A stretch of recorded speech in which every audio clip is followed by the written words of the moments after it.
सहनाववतु सहनौ भुनक्तु सह वीर्यं करवावहै तेजस्विनावधीतमस्तु मा विद्विषावहै. Om. Let's begin our journey of Prashna Upanishad with second question, second Prashna, which is also Adhyaya 2. First verse. अथ हैनं भार्गवो वैदर्भिः पप्रच्छ भगवन् कत्येव देवाः प्रचां दिधारयन्ते कतर एतत् प्रकाशयन्ते कः पुनरेषां वरिष्ठ इति. Then Bhargava, the son of Vidarbha, so Bhargava Vaidarbhi, asked, O Venerable One, how many gods support and maintain beings? How many of these brighten all, and who is the greatest of them all? Here the question is, so how many gods are there, and how they support everything, how they give brightness, light, or how they manifest in all these beings, and who is the greatest of all? So that is the question.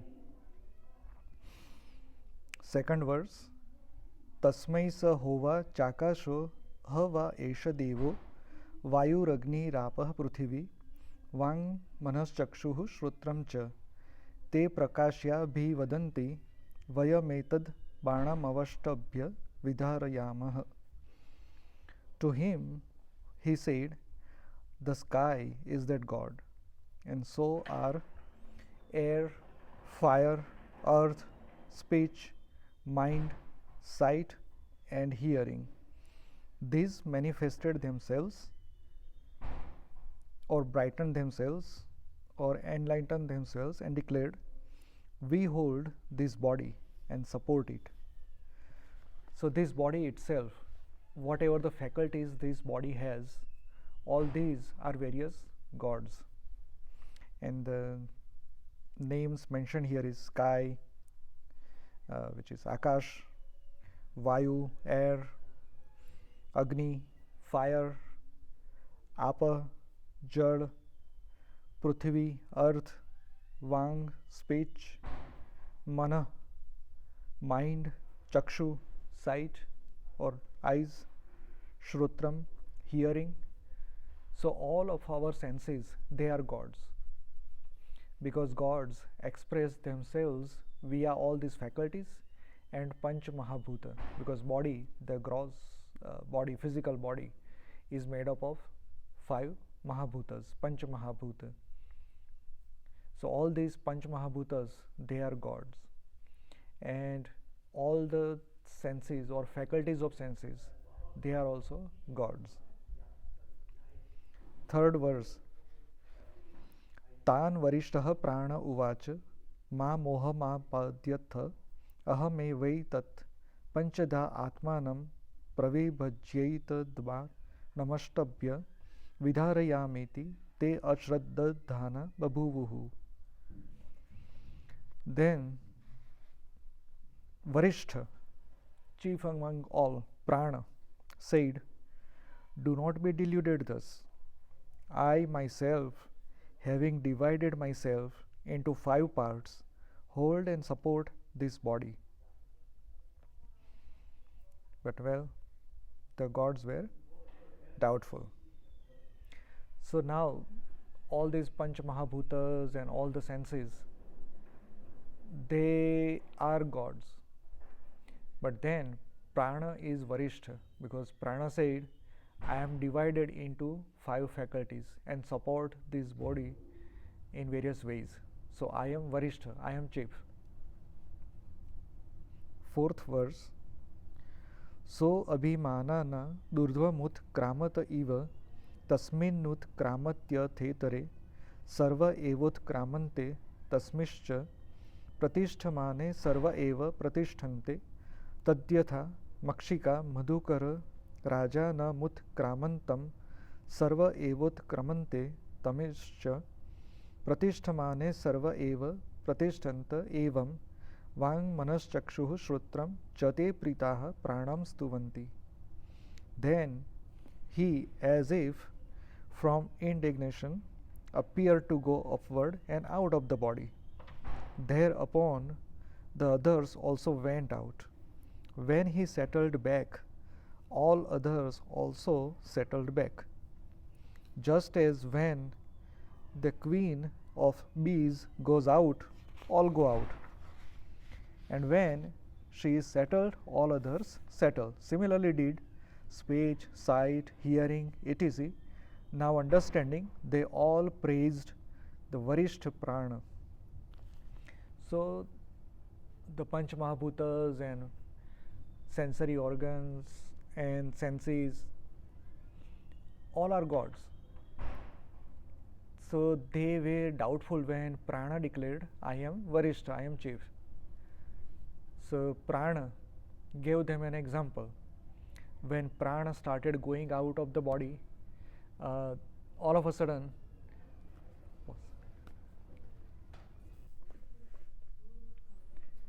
there was a slight interruption, but we'll continue.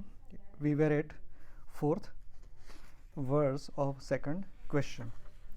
So when Prana declared that I am Varishth, I am chief of all the gods, then other gods, that are all the Panch Mahabhutas and senses, they doubted. And Prana gave them an example. Prana started going out of the body, and all of a sudden, all the Panch Mahabhutas and all the senses, they started feeling the heat. So they started working, functioning. So, and when Prana came back and settled, then everything settled. So all the senses and Panch Mahabhutas, they accepted that yes, Prana is Varishth of all the gods. Prana is chief. 5th verse. Esho agnis tapatyesha surya esha parjanyo magavaneshu vayu esha pruthivi rairdevah sadasaccha mrutam chayat. He burns like fire. He is the sun. He is the cloud. He is Indra. He is air.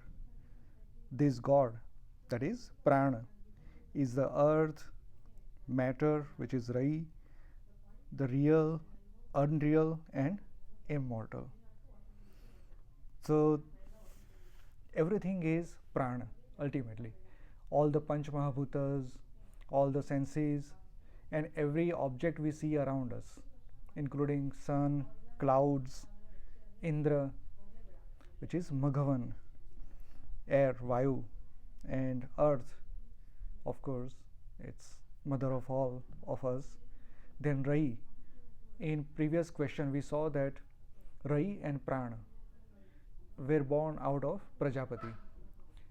Rai rules everything that is Prakriti, Panch Mahabhuta, Mana, Buddhi, Ahankara, and which can be manifested, which cannot be manifested, meaning everything that is within the realm of physical nature and subtle nature, which is energy, that is Rai. But Rai ultimately is Prana as well. And what is real or unreal, which is Satya. Now Satya has two different meanings. Satya is truth, and Satya also means existence. So whatever exists, that is Satya, and whatever does not exist, that is Asatya. And Amrut, immortal, which exists forever. There are many things. We say that energy conservation, according to that, energy cannot be destroyed, nor it can be created. It can just be recycled or changes or converted to a different form. But ultimately it remains. So it is like immortal. And so do all the objects that we see around us. They can be recycled, but ultimately they can convert or change their form, but they cannot be destroyed. Particular form can be destroyed, but ultimately all the building blocks, they cannot be destroyed. That means everything within this universe is immortal, we can claim that, and that is also Prana. So everything is Prana. Without pran, nothing exists. Sixth verse. Ara eva rathanavo prane sarvam pratishthitam rucho yajurapi samani yaksha kshatram brahmacha. So, as spokes in the center of the chariot wheel are all established in prana, rug, yajur, sama, as well as yajna, the fire sacrifice, and all the classes, varnas, such as kshatriya, brahma. So, again, this is the extension of previous verse, that even Vedas are prana because they are born of prana. All the varnas, Brahman, Kshatriya, Vaishya, Shudra, they are also born of prana. Everything is prana.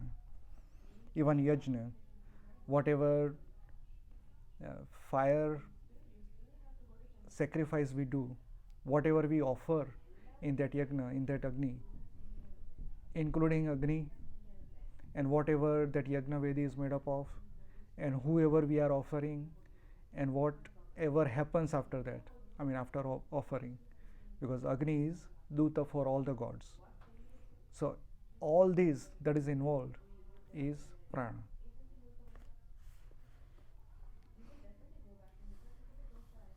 Seventh verse. Prajapatis charasi garbhe tvameva pratijayase tubhyam prana prajastvima balim haranti yah pranehi pratishtasi. As Prajapati, it is you indeed who wanders in the womb and is born again and again, and it is you indeed, O prana, who is established in these senses and thus enjoys the offerings of all beings. So prano vai prajapati. So pran also is prajapati, because in previous question we saw that prana and rai are born of prajapati, but prajapati itself is prana, because even rai is prana ultimately. It is just the division. Now in Puranas or at many different places we see this parallel, that there is Sadashiva. From Sadashiva born Ardhanarishwara and divided into multiple forms. So prana and prakriti, or purush and prakriti, but ultimately it was one. Even if we look at Devi Bhagavat, Adi Shakti, Parashakti is the source of everything, and she divided into three: Brahma, Vishnu, Mahesh, three gods, and they control or do all these activities. If we look at Linga Mahapuran, then Brahma is everything.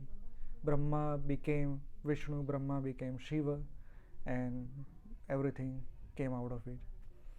If we look at Bhagavat, then Krishna is everything. From Krishna came Virat Purush or Vairaj Purush. Radha also came out of him and created this universe. And every universe is like a bubble. In every bubble there are three gods and many different gods like Panchamahabhutas and all. But ultimately it came from one source. So that source here we call it prana, because prana is also Prajapati. And Prajapati, that prana, is born again and again in multiple beings, in multiple times, multiple ways, and it enjoys everything. So we say that Shiva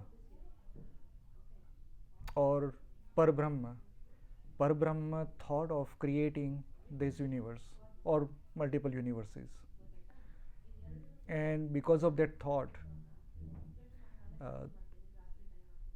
Parbrahma reflected into Maya, and that became multiple. So source is one, whatever we want to call it, or whatever way we want to describe it, but source is one, and it is divided amongst multiple.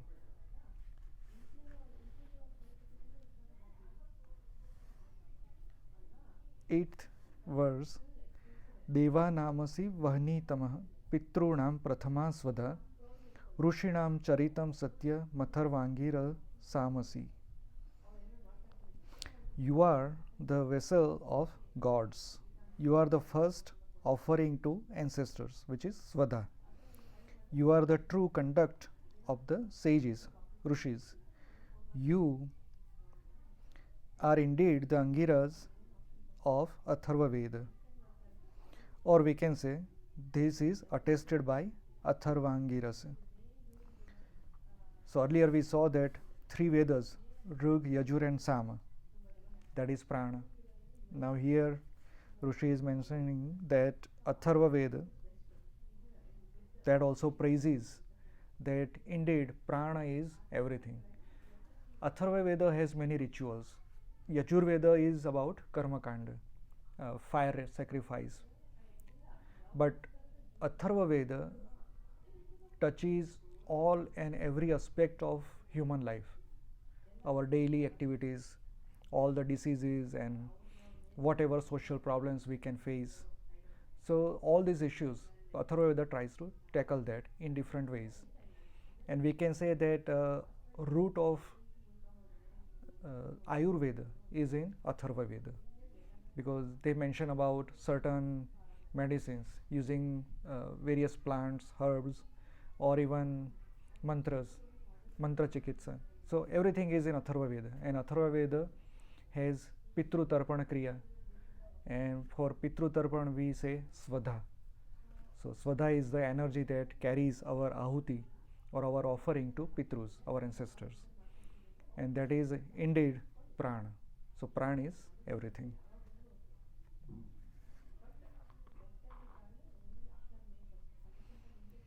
And that is first offering to our Pitrus. Now, so in Atharva Veda again, that name refers to Vansh of Angiras, Angira Rishi, and many Rishis, they were part of this Angira clan or Vansha or Gotra, and Rishi Angiras is attributed to being the first person who found a way to ignite fire. When we were very young, we might have read that three basic inventions that affected humanities is fire, will, and farming. So we don't know the name of the person who first ignited fire at will or found the process, but Rigveda clearly mentions that Angiras Rishi is the one who devised the method to create fire using Arani Manthan. So use two pieces of wood and rub them in particular manner, like a drilling process, like Valonu. Put a wooden piece as a base, and on top of that create a stick, a wooden stick, and wrap around with a rassi, a sutra, a thread, a thick thread, and just try to do like Bilona process that we do, and that will ignite fire. So this process was invented by Rishi Angiras, and so Atharva Veda is, though there are many different Rishis, but particularly attributed to this Vansha of Angiras Rishi. And so process of Tarpan Vidhi, it has multiple steps, and every step is done via offering saying Svadha, and that first offering, that is Prana. When it is fire ritual, Yajna, then we say Swaha. So Swaha has different effect and Svadha has different effect, but ultimately both are Adi Shakti, because in this very famous mantra Jayanti Mangala Kali Bhadra Kali Kapalini, we say Swaha Svadha. So everything is Adi Shakti, and that Adi Shakti we can say it's Prana.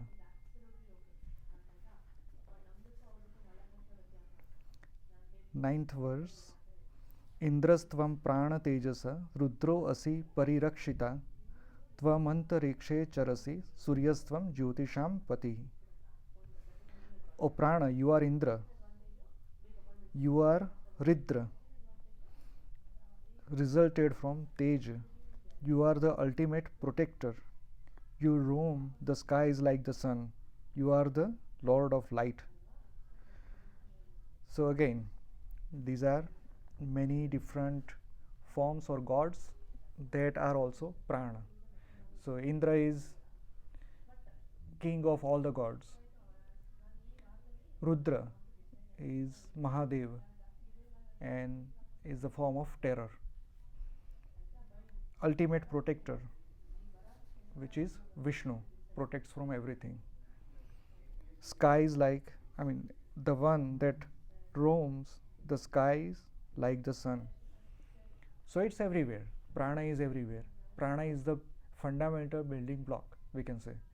And provided right condition, life will come out of it. What is that or how that happens? We don't know. But ultimately that is because of prana, is what our Shastras say. And even though we say that in inanimate objects like floor or like Panchamahabhutas, we don't see any life activity. But we definitely say that all the planets, sun, moon, Jupiter, like that, all the stars, all the rivers, all the mountains, they have life. They act as if they are a living being, and that is because of prana, because prana is everywhere. Even though this phone, it also has prana, but it does not exhibit the way we exist or the actions we do, like sentient beings.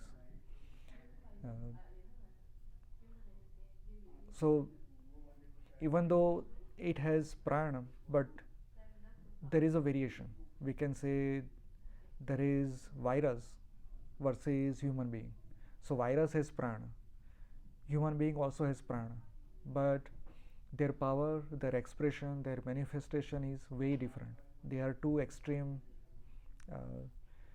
peripheries, so to speak. So we can say that these inanimate objects, even though they have prana, they are even much lower in manifestation compared to virus or other sukshma jivas. But prana is everywhere, and we just saw that everything is prana. So prana exists everywhere, in everything.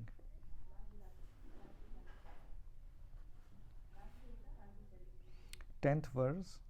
Jida tvamabhi varshasya themah pranate prajaha ananda rupas tishtanti kamayannam bhavishyatiti. When you rain upon your beings, O pran, they stand delighted, thinking there will be as much food as they desire. So this is Varsha. When drops of rain, this is especially true in Bharat, India. We don't feel that here, but we all grew up in India. And when the monsoon starts, that first drops of rain, that has some different feeling we must have experienced this, right? That when the monsoon starts, first drops of rain, they create such joy. And that is because of prana, because the prana started falling down.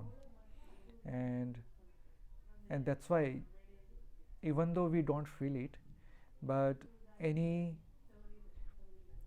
puja, any yajna or any karma kanda has to be done after doing shuddhi, and that shuddhi is done with jala.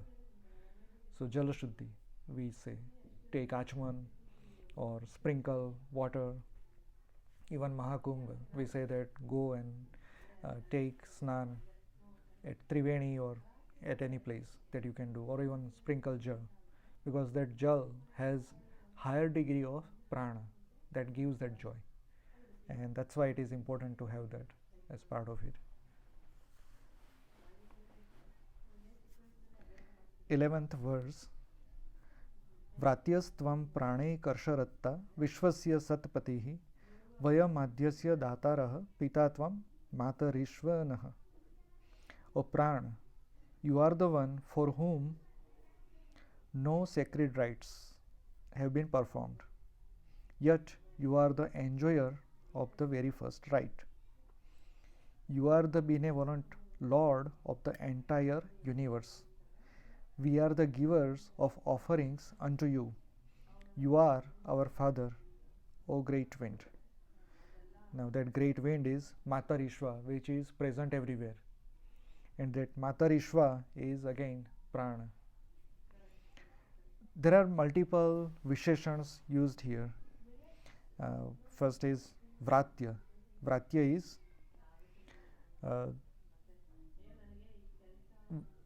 when we follow certain rites, certain rules in performing any karmakand or puja or yajna or any tapa, that has to be followed with certain rules, and those rules or rites, they are Vratya. So every Vratya is for prana, because we want to increase our prana shakti, and with that increased prana shakti we have to perform our dharmic ritual. Even we say prana pratishtha, because we want to install prana in that particular murti. So every process we do is to increase that prana. Prana is there, but we want to have more manifestation of prana into that, and so that we can take benefit. And there is Ekarshi. So very first rite that happened in this universe or anywhere is offered to prana. Even when we eat food, the first offering is to prana. Om pranaya swaha. When we do, in modern terms, when we do Pauranic based any rituals or havan, again we are asked to do simple pranayama, and that pranayama is to increase prana in our body and then perform anything. So that is very important to have. Now we all have prana already pratishthit in our body, because that's how we are born. We are born, we do our actions as a living being, but that prana, we say or we see that some people are energetic, some people are lethargic, some people feel different levels of energy at various times. So these are all expressions of prana.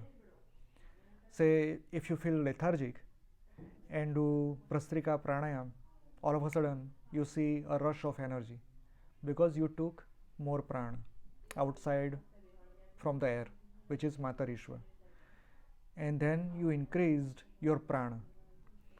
So when we take breath in, well, science says it's a combination of oxygen, nitrogen, carbon dioxide, and many various elements, and oxygen is the one we want, which goes throughout the body via blood.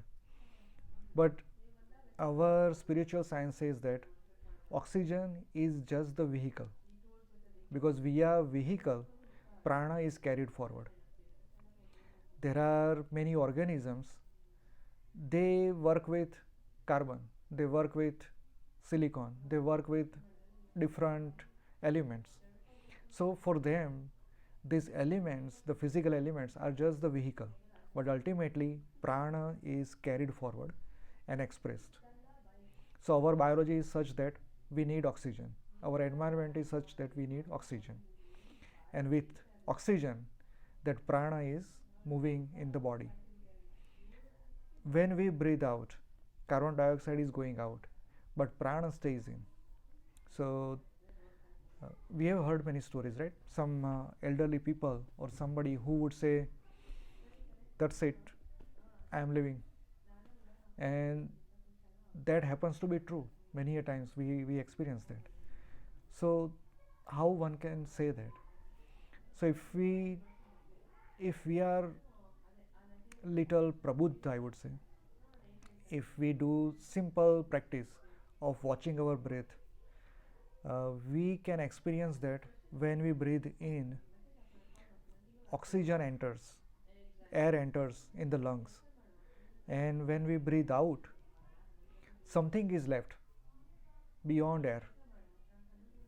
If we start watching our breath, we can easily experience that with air there is something else which also stayed in the body and it did not come out of it. So when air went out or goes out, it does not take pran back. When you start feeling that pran is also going back, that's it. Within 6 months you will be gone. Usually it's 6 months, but it can be plus or minus. But one can feel that when prana coming in is also going back, so that is the time that somebody is preparing to leave this body. So ultimately it's the pran that controls all of our actions.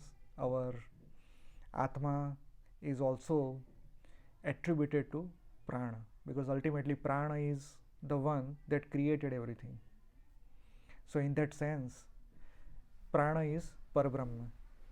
Prana is Prajapati, prana is also Parabrahma, because from that Parabrahma everything is being born or created. So in usual general sense, prana is life, but ultimately prana is everything. So prana is Parabrahma.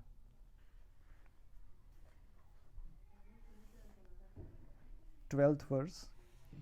या ते तनुर्वाची प्रतिष्ठिता या श्रोत्रे या च चक्षुषी या च मनसि संतता शिवाम ताम कुरु मोत्क्रमिहि. That expression of you that is established in speech, in hearing, in sight, that pervades the mind, purified and calm it, do not take it away. So these verses, I think starting from 7th, can be considered a stuti for prana, because now we are praising prana and asking prana to do certain things. So these are all stuti, and here we are saying that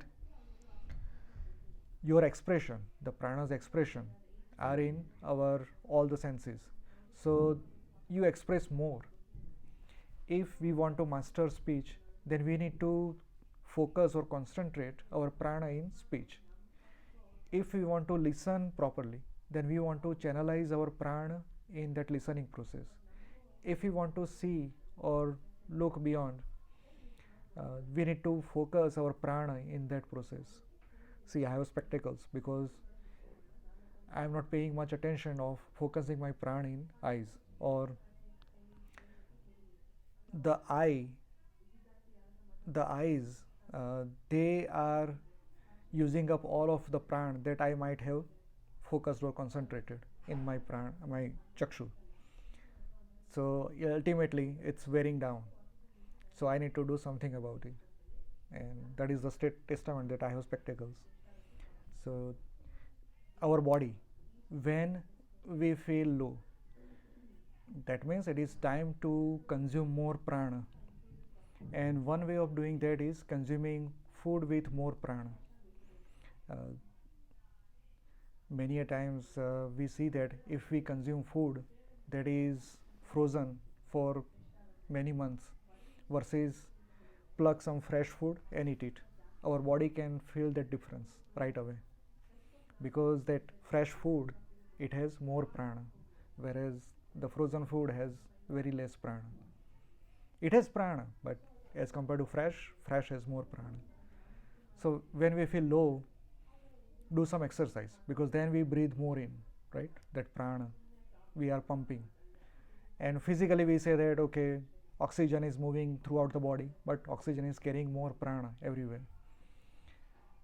If you don't want to do exercise, just do pranayama, breathing exercise. Just take some deep breath, and that also creates more prana throughout the body, and that also helps. So whichever place we want to put prana, just do that. And here we are asking, doing prarthana, that prana you established in all these senses, speech, hearing, sight, and even that pervades mind, everything. Purify that and make it calm. Do not take it away.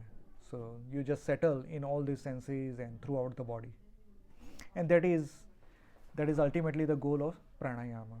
Any asana or pranayama we do, we want to increase prana flowing in the body so that we can do other things better.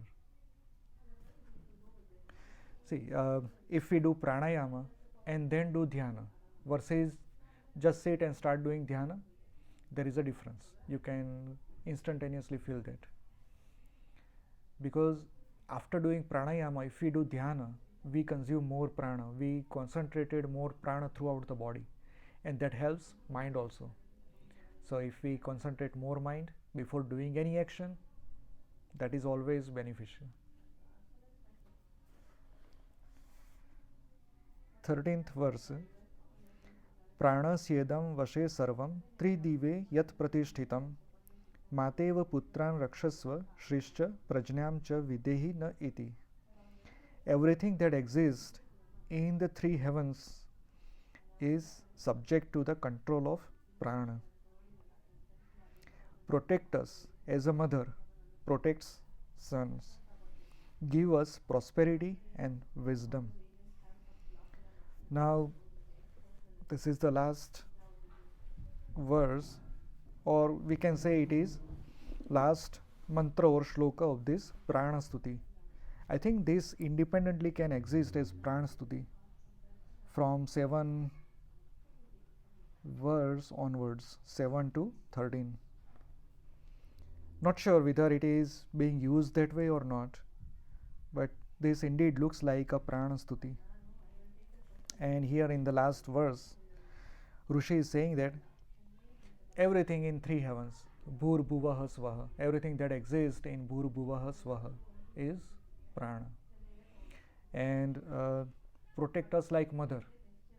Again, earlier we say protect us like father, and now we are saying protect us like mother.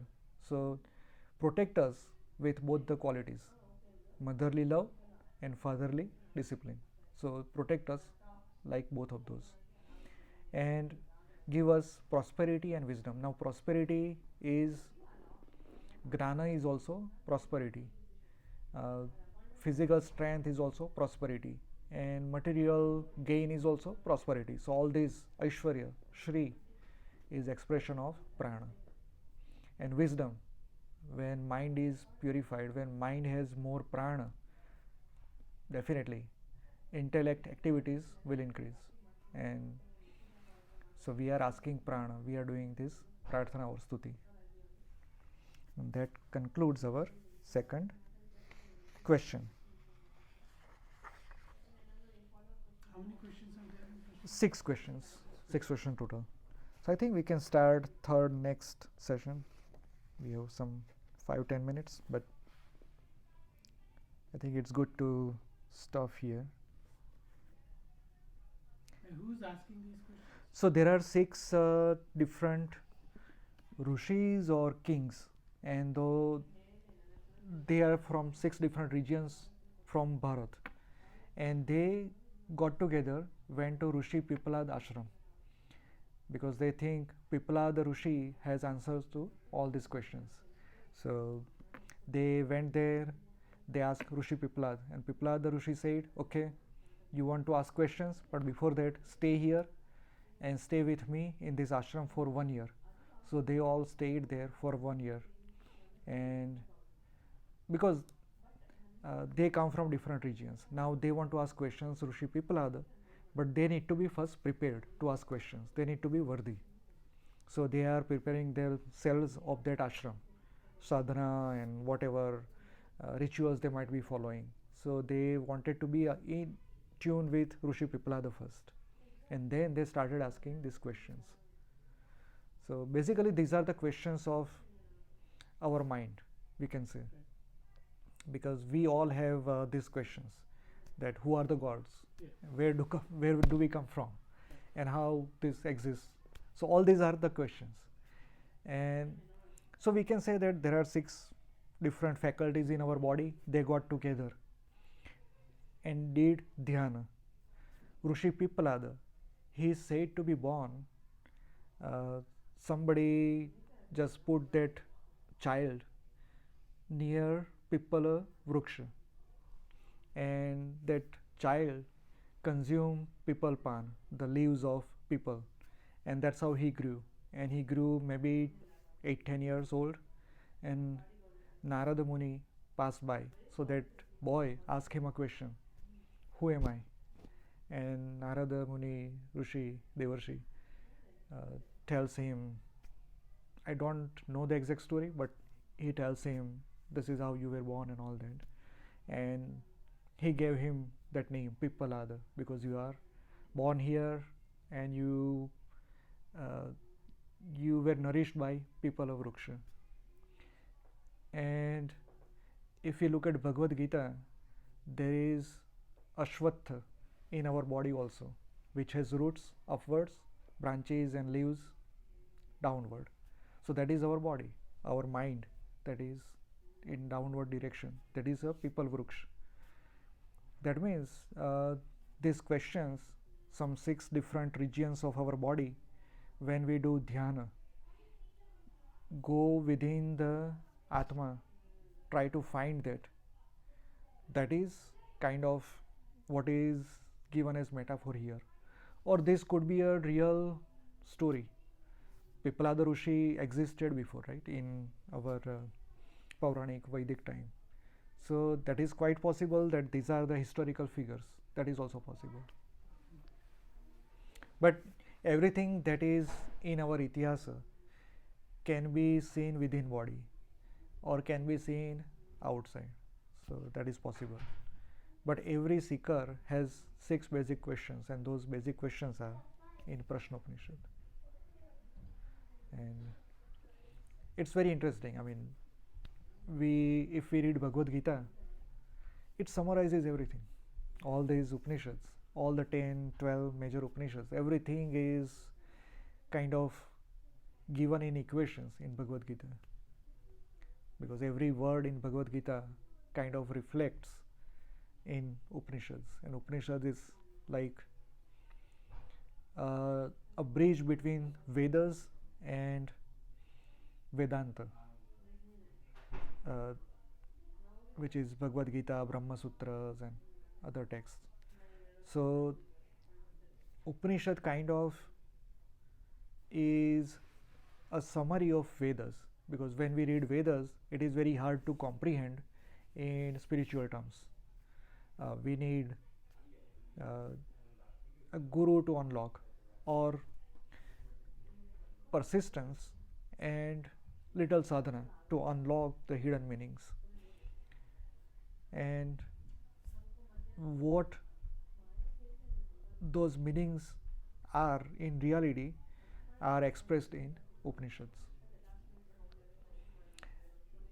Every Upanishad is part of some Veda or a particular branch of a Veda, and that's how they came into existence. And many Vedas, they have stuti, like Prana Stuti we saw, and Shantipat mantras.